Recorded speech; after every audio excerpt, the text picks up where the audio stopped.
Absolutely. Here's a fully rephrased version with a dramatic and refined tone. AOC glanced across the chamber, smirked, and nodded toward the royal guard. What's he going to do? She said. Stand there until the world changes. Laughter echoed. Reporters chuckled. Advisors leaned in. The guard stood motionless. For 47 seconds, he said nothing. Then he took a single step forward and spoke just one sentence. No shouting, no anger, just raw, undeniable truth. And in that moment, the entire room shifted. But before we show you exactly what happened, make sure you're subscribed and drop a comment below telling us where in the world you're watching from. Let's begin. The crystal chandeliers of Windsor Castle cast their golden light across the grand ballroom that evening, illuminating faces from every corner of the political world. It was one of those diplomatic summits that happen quietly, away from the cameras, where real conversations take place between handshakes and carefully measured smiles. The marble floors reflected the soft murmur of conversations in a dozen languages, creating an atmosphere that felt both ancient and urgently modern.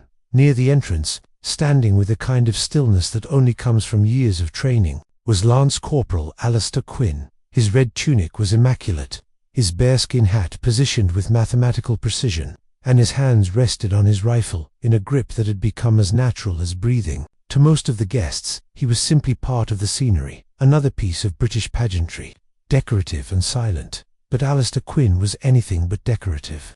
Behind those steady eyes lay memories that most people couldn't imagine, experiences that had shaped him in ways that went far deeper than any ceremonial uniform. He had learned the value of silence in places where a single word could mean the difference between life and death, where holding your tongue wasn't about protocol, it was about survival. The congresswoman from New York had been watching him for several minutes now. Alexandria Ocasio-Cortez moved through the crowd with the confidence of someone accustomed to being the center of attention, her voice carrying easily across the room as she discussed policy with various diplomats. But her eyes kept drifting back to the motionless guard, and there was something in her expression that suggested she was building up to something. Quinn had noticed her attention, of course. In his line of work, you learned to be aware of everything happening around you, even when you appeared to be focused straight ahead. He could feel her gaze like a weight, could sense the way she was positioning herself for what felt like a confrontation. It reminded him of the moments before contact in Iraq, that tension that builds when you know something is about to happen, but you're not sure exactly what. The conversations around him continued, discussions about trade agreements, climate, policy, international cooperation. The kind of important work that happened in rooms like this, where decisions that affected millions of people were made over champagne and careful diplomacy.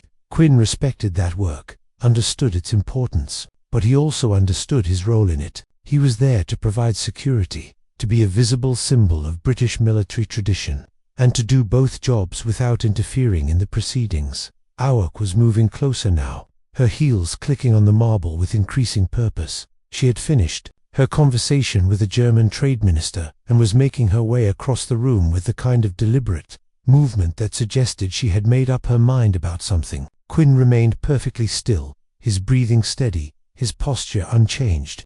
He had learned long ago that stillness was often the best response to provocation. The first comment came as she passed within earshot, spoken loud enough for several nearby diplomats to hear. "Isn't it fascinating," she said to her aide, "how some institutions cling to these outdated displays? All show, no substance." Her voice carried the particular tone that politicians use when they want to sound casual, while making a point, the kind of studied spontaneity that comes from years of public speaking. Quinn's eyes didn't move, but his awareness sharpened. He could feel the attention of the room beginning to shift, the way conversations subtly quieted when people sensed drama brewing. In his peripheral vision, he could see other security personnel, both British and American, taking note of the situation. There was a protocol for this kind of thing, procedures that had been drilled into him during his training. Remain professional, maintain position, don't engage unless directly ordered to do so. But AOC wasn't finished. She circled back, this time positioning herself directly in front of him, close enough that he could smell her perfume mixed with the champagne on her breath. "See this," she said, gesturing toward him as if he were an exhibit in a museum. "This is the problem with institutions that refuse to evolve. Trained to be seen, not heard. Literally. She waved her hand in front of his face, the gesture casual but unmistakably disrespectful. The room had gone quieter now. Conversations continued, but at a lower volume, and Quinn could sense that more eyes were turning their way. He thought about the last time someone had tested his resolve like this, the last time someone had tried to provoke him into breaking his composure. It had been in a forward operating base outside Ramadi, and the person doing the provoking had been wearing a very different uniform. His hands tightened almost imperceptibly on his rifle, a reaction so subtle that only someone with military training would have noticed it, but he held his position, kept his eyes focused straight ahead, and let his breathing remain steady. This was what he had been trained for, not just the ceremonial aspects of his role, but the mental discipline that came with it, the ability to remain calm under pressure, to hold his ground no matter what was thrown at him. AOH stepped closer, her voice rising slightly as she warmed to her theme. "Hello, anyone home under that hat? Or is this just another example of empty tradition taking up space while real issues go unaddressed?" She snapped her fingers in front of his face, the sound sharp in the increasingly quiet room. "We have climate change to deal with, social justice to fight for, and here we are, still playing dress-up with toy soldiers." The words stung, not because they were personally insulting, but because they revealed such a fundamental misunderstanding of what he represented. Quinn had served 3 tours in Iraq, had seen friends die, had held crying children while their homes burned around them. He had spent 72 hours lying motionless in a bombed-out building, waiting for the right moment to extract civilians from a hostile zone, knowing that a single sound could get them all killed. The silence she was mocking wasn't empty tradition, it was a skill that had saved lives. Behind him, he heard a soft cough from Colonel Morrison, the senior British military officer assigned to the summit. It was a sound that meant many things: acknowledgement of the situation, permission to respond if necessary, and a subtle reminder that Quinn's conduct would reflect on the entire regiment. Morrison was a good officer, someone who understood both the ceremonial duties and the real military service that lay behind them. The German Chancellor, Angela Weber, had stopped her conversation entirely now and was watching the scene with the kind of careful attention that veteran politicians give to potentially explosive situations. The French ambassador was murmuring something to his aide, probably asking for context about American congressional representatives and their tendency toward theatrical gestures. Even the waitstaff had slowed their movements, sensing that something significant was happening. Quinn's mind went back to that building in Ramadi, to the 3 days that had defined so much of who he was now. It had been a routine extraction mission that had gone sideways when insurgents had taken control of the surrounding blocks. His squad had been tasked with getting 14 civilians, mostly women and children, out of a building that was about to become a battlefield. The only way to do it safely was to wait, to stay hidden until the hostiles moved on, to maintain absolute silence no matter what happened. For 72 hours, they had lain in the rubble of what had once been someone's home, listening to the sounds of war around them while keeping 14 terrified people calm and quiet. Quinn had held a crying infant against his chest for 18 hours straight, using his own body heat to keep the child warm while her mother dozed fitfully beside him. He had watched through a crack in the wall as insurgents executed a captured Iraqi policeman not 50 meters away, and he had kept his breathing steady, his heart rate controlled, because 14 lives depended on his ability to remain silent. On the second day, one of the children, a girl of maybe 8 years old, had developed a fever. She was delirious, calling out for water in Arabic, and her mother was desperate to comfort her.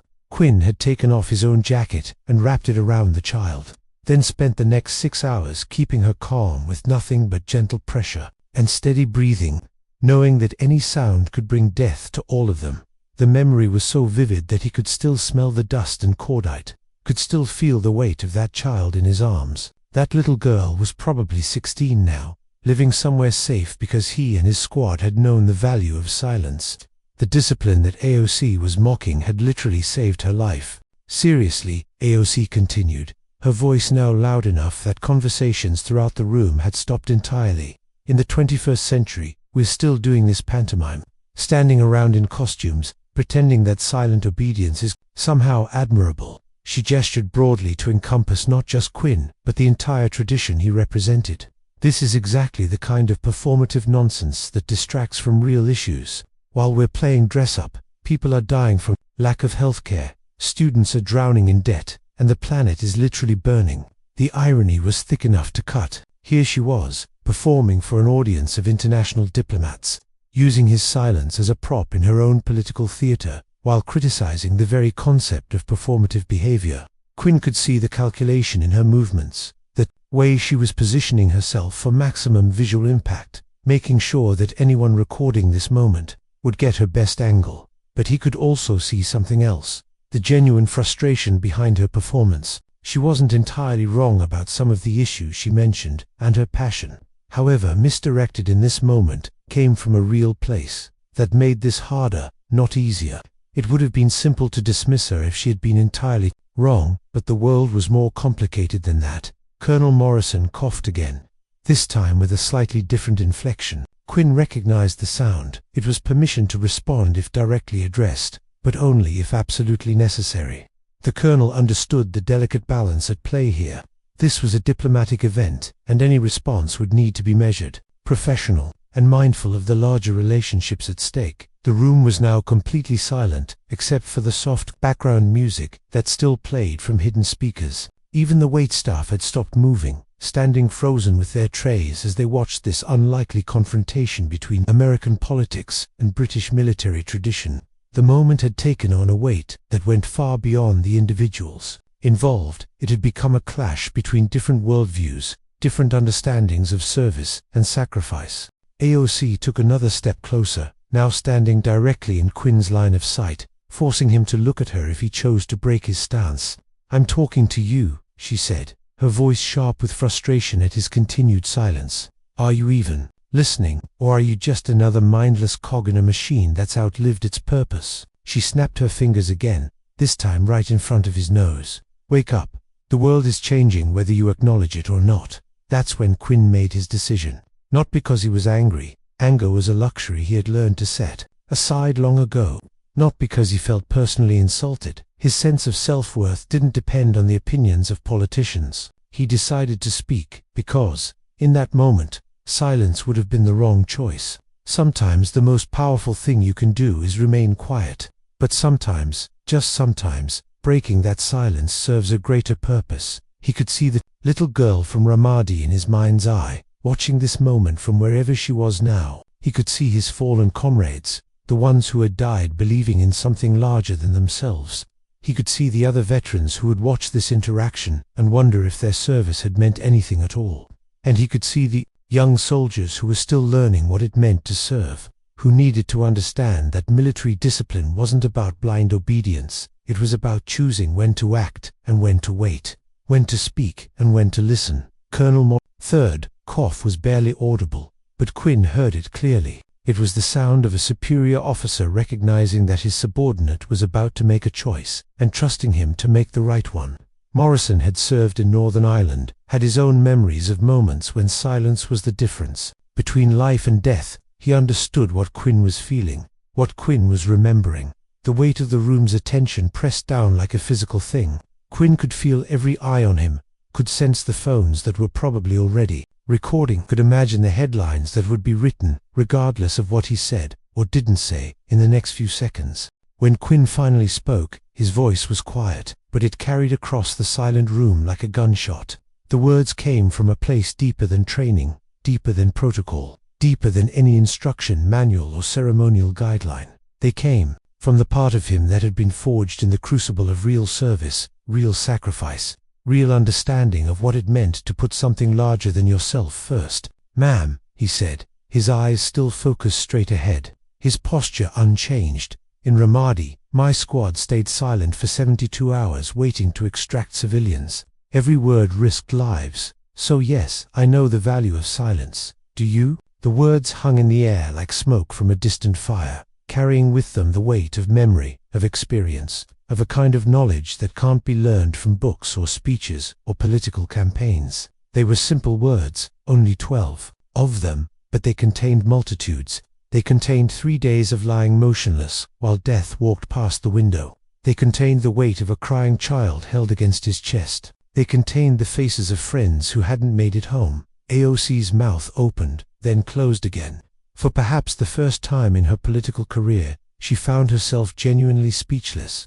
The confidence that had carried her across the room, the rhetorical skills that had made her famous, the quick wit that had served her in countless debates, all of it deserted her in the face of those 12 quiet words. Around the room, the reaction was immediate and varied. The German Chancellor's eyes had gone wide, and she was nodding, slowly, as if recognizing something profound in what she had just heard. The French ambassador had stopped whispering to his aide, and was staring at Quinn with the kind of respect that old soldiers reserve for each other. Several of the younger diplomats looked confused, unsure of what exactly had just happened, but aware that it was significant. Colonel Morrison stepped forward slightly, not enough to interfere, but enough to signal his presence and support. His face remained professionally neutral, but there was something in his posture that suggested pride, not just in Quinn's words, but in his judgment, his timing, his understanding of when silence was no longer the appropriate response. An older American diplomat, a man with silver hair and the kind of face that spoke of decades spent in difficult conversations, moved closer to AOC and placed a gentle hand on her elbow. "Perhaps," he said quietly, "we should let the corporal return to his duties." It was diplomatically phrased, but the message was clear. This confrontation had run its course, and it was time to step back. Quinn could see the calculation happening behind AOC's eyes as she processed what had just happened. She was a skilled politician, which meant she was also skilled at recognizing when a situation had shifted beyond her control. The room that had been with her at the beginning, or at least neutral, had clearly moved in a different direction. She was facing a choice between escalation and graceful retreat, and her political instincts were warring with her pride. The silence stretched for another long moment, filled with the kind of tension that makes everyone hold their breath. Then AOC straightened her shoulders, gave a small nod that might have been acknowledgement or dismissal, and turned away. Her aides moved smoothly to flank her as she walked toward the other side of the room, their movements coordinated in the way that spoke of experience managing difficult moments. As she walked away, conversations gradually resumed, but at a different pitch than before. There was an undercurrent of discussion about what had just happened, a sense that they had all witnessed something that would be talked about long after this evening was over. The waitstaff began moving again, offering champagne and canapes with renewed focus, as if trying to restore the normal rhythm of diplomatic social interaction. Quinn returned his attention to the wall opposite him, his posture settling back into the perfect stillness that had defined his evening. But something had changed, not just in the room but in himself. He had broken his silence for the first time in his ceremonial career, and he had done it not in anger or frustration, but in service of something larger. He had spoken for the soldiers who couldn't speak, for the civilians who had trusted him with their lives, for the understanding that silence isn't weakness, it's often the highest form of strength. In the days that followed, the video would go viral. 12 words spoken by a royal guard would be watched millions of times, shared across social media platforms, discussed on news programs and talk shows. The headlines would vary, some supportive, some critical, some simply trying to explain what had happened to audiences who hadn't been there. But for those who were in the room that night, who felt the weight of that moment, the true meaning was clear. Across the ocean, in a small apartment in Baghdad, a 16-year-old girl would watch the video on her phone and recognize something familiar in the guard's steady voice. She wouldn't remember the 3 days she had spent as a child in the ruins of her neighborhood, wouldn't consciously recall the feeling of being held by gentle hands while the world exploded around her, but she would feel a strange sense of gratitude, watching this man defend the value of silence, and she would share the video with a simple caption: "Some heroes don't need to speak loudly." Back in the ballroom, as the evening wound down and diplomats began their carefully choreographed farewells, Quinn remained at his post. The conversations continued around him, the important work of international relations proceeding as it always did. But now there was an additional understanding in the room, a recognition that silence isn't empty space waiting to be filled. It's a choice, made by people who understand that sometimes the most powerful thing you can do is simply be present, ready, and strong enough to act when action is truly needed. The last guest left just before midnight. The chandeliers were dimmed, the marble floors swept clean, and Windsor Castle settled into its ancient quiet. Quinn was relieved of duty by the next guard and walked through the corridors toward his quarters, his ceremonial boots echoing softly in the darkness. Tomorrow there would be meetings, reports, probably some difficult conversations about protocol and diplomatic relations. But tonight, he carried with him the satisfaction of having spoken truth when truth was needed, of having honored both his silence and his voice in service of something greater than himself. The little girl from Ramadi was safe. His fallen comrades were remembered, and the next generation of soldiers would understand that true discipline isn't about blind obedience. It's about knowing when to stay quiet and when to speak, when to hold your ground and when to stand up for what matters most.